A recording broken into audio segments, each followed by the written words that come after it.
మీరు రెగ్యులర్గా రైలు ప్రయాణం చేస్తుంటారా?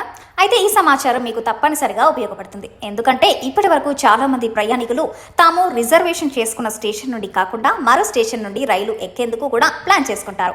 ఎందుకంటే ఆ స్టేషన్ వారి వర్క్ ప్లేస్కి దగ్గరగా ఉండొచ్చు, లేదంటే ముందుగా అనుకున్న దాని ప్రకారం కాకుండా వారికి ఆ తర్వాతి స్టేషన్కి సమీపంలో ఏదైనా పని ఉండి ఉండొచ్చు.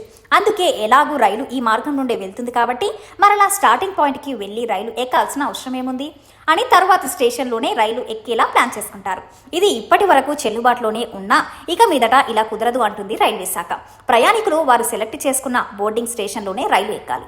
అలా కాకుండా తర్వాతి స్టేషన్లో ఎక్కుదాంలే అనుకుంటే కుదరదు. టీటీఈ ఆ బెర్త్ లేదా సీటును వేరే వారికి కేటాయిస్తారు. ఇప్పటి వరకు టీటీఈలకు ప్రిటెండ్ రిజర్వేషన్ జాబితా ఇచ్చేవారు. ఇలా ఉండటం వల్ల టీటీఈలు రిజర్వేషన్ చేసుకున్న ప్రయాణికులు అదే స్టేషన్లో రైలు ఎక్కకపోయినా ఒకటి లేదా రెండవ స్టేషన్ వచ్చే వరకు ఎదురు చూసేవారు. కానీ ఆ పరిస్థితి ఇక మీదట ఉండదు. అందులోనూ ఈ మధ్య కాలంలో మనం చూస్తూనే ఉన్నాం.